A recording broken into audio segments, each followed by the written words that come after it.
We all know that King Henry VIII had 3 children, Mary, Elizabeth, and Edward, and that their relationships with their father and each other were turbulent at times. But for a brief period of time, there was another Tudor child in the mix. Henry's illegitimate, but acknowledged son with his mistress, Elizabeth Bessie Blount. Fitzroy died before the birth of his brother Edward, and Elizabeth was 3 years old at his death, and probably had no recollection or even interaction with him. But what about the eldest child, Mary? What was her relationship with her younger, but illegitimate brother? Hi, my name is Hannah and welcome to my channel. If you're new here, make sure you like and subscribe so you never miss an episode, and let's explore Queen Mary I's relationship with her brother Henry Fitzroy. Princess Mary Tudor, later Queen, was born on the 18th of February 1516 to King Henry VIII and Queen Catherine of Aragon. She was her parents' only surviving child. Her father had a mistress named Elizabeth Bessie Blount, who would give birth to a boy on the 15th of June 1519. The child would be named Henry after his father, the king, and was given the surname Fitzroy, meaning son of the king. Henry's way of acknowledging this child as his own, and proof that he could produce male children. It was thought that Catherine was deeply upset at the birth of Fitzroy. The 3-year age gap meant that Fitzroy was the sibling closest in age to Mary. However, I believe this would have accounted for very little in their relationship.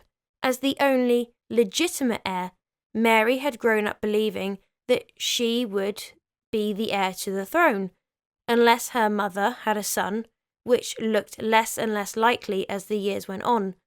And her father even sent her to Ludlow Castle to set up a household, something that was typically only done for the Prince of Wales or heir apparent. So, to all intensive purposes, she was her father's heir. Due to her own importance and being out in Wales, this is awkward. You blew it!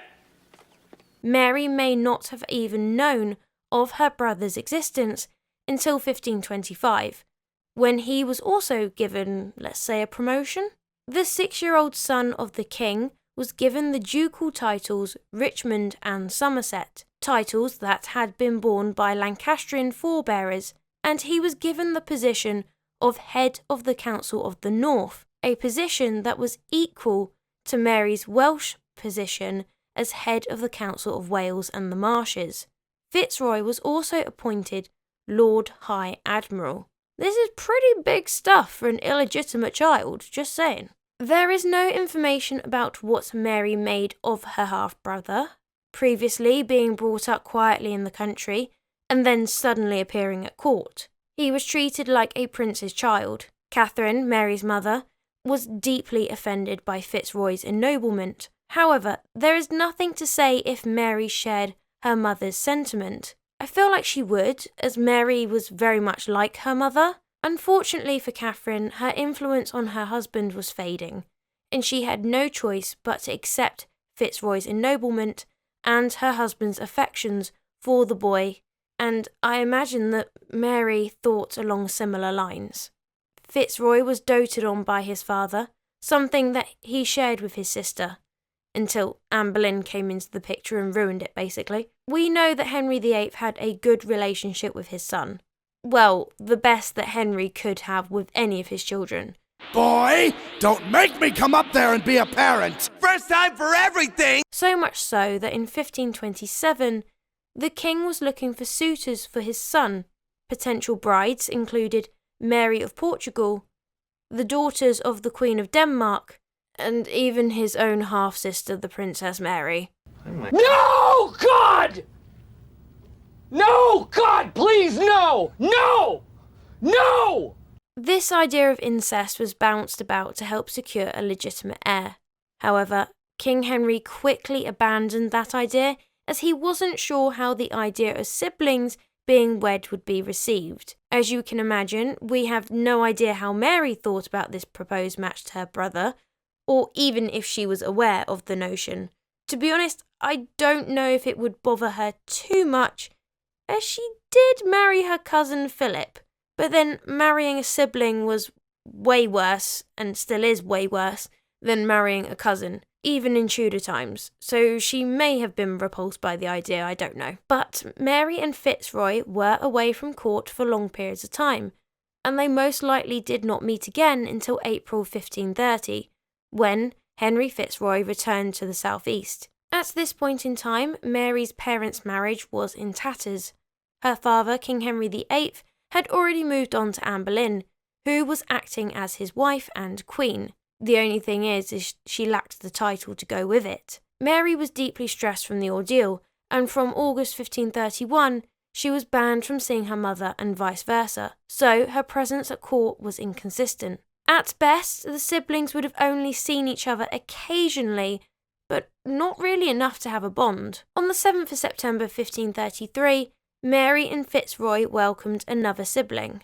Okay, welcome might be a strong word. The Princess Elizabeth was born, and 3 days later she had her christening. Their father was insistent that the Princess Mary stopped referring to herself as such and now call herself the Lady Mary, the King's daughter, essentially demoting her to the same position as Fitzroy. Mary was furious and refused. What? Okay, fine, I'm cool, I'm fine. She blames that woman, Anne Boleyn. Interestingly, Mary said that she would accept Elizabeth as her illegitimate sister the same way that she acknowledged Fitzroy as her illegitimate brother. And we know that Mary acknowledged Fitzroy as she referred to him as a brother, most likely in the same vein as she did with Elizabeth being her sister, acknowledging that they share the same parent, but viewing them as being born out of wedlock or illegitimate. Mary would never acknowledge Elizabeth as a princess, as that title was hers. She may, emphasise on may, have never acknowledged Fitzroy as a potential heir for her father, as again, that was her. That and the fact he was actually illegitimate. Elizabeth is a bit more debatable, but food for thought. A few months later in the November, Henry Fitzroy married Anne Boleyn's cousin Mary Howard. I would imagine that Mary's relationship with her brother Henry was a complicated one at best. Mary has shown that she did acknowledge Fitzroy as her brother, but I think she would have seen him as a threat towards the end, as he had more chance of being legitimised and named as heir than what she did. I also think that his marriage to Mary Howard would have put a strain on any relationship that they had. Mary was part of the Howard family, making her a cousin to Anne Boleyn. At the time of their marriage, Henry VIII was championing his new wife and queen, Anne Boleyn. So Fitzroy's allegiance would have been to his father and king, as well as his wife's family, the Boleyn Howards, whose motives would have aligned. I could also imagine that Mary got quite uppity at the fact that Fitzroy was given titles and a position of head of the Council of the North, which essentially made him equal to her, an illegitimate bastard and equal to a legitimate princess. There is no details or evidence of Fitzroy ever signing the oaths of succession and supremacy, a document that Mary adamantly refused, until she didn't, as it would confirm her illegitimacy. But we can infer that Fitzroy did, as he was at court amongst his father's courtiers and councillors and travelled with him to France. Also, Fitzroy was already illegitimate and he was having a pretty good life, so he didn't really have any reason not to sign it. Despite being the younger of the two, it would be Henry Fitzroy who would die first, on the 23rd of July 1536, mere months after the execution of his stepmother, Anne Boleyn. I guess she would have been his stepmother. As far as I'm aware, there is no record of how Mary took the death of her brother, if she was deeply affected or how she found out. I can imagine that although she was sad to hear of his passing, again, he was 3 years younger than her, that in all reality, it did not have a major impact on her, as I feel like if she was deeply upset, then her reaction would have been recorded. Although what I do find interesting is that it was only after Fitzroy's death that Mary finally conceded and signs the oath acknowledging her illegitimacy. There may be a connection there may not be. I just think it's worth thinking about. Anyway, I hope you enjoyed today's video. If you did, make sure to leave a like and subscribe if you haven't already. And if you want to support the channel, then why not leave a super thanks. But as always, I hope you have a wonderful day.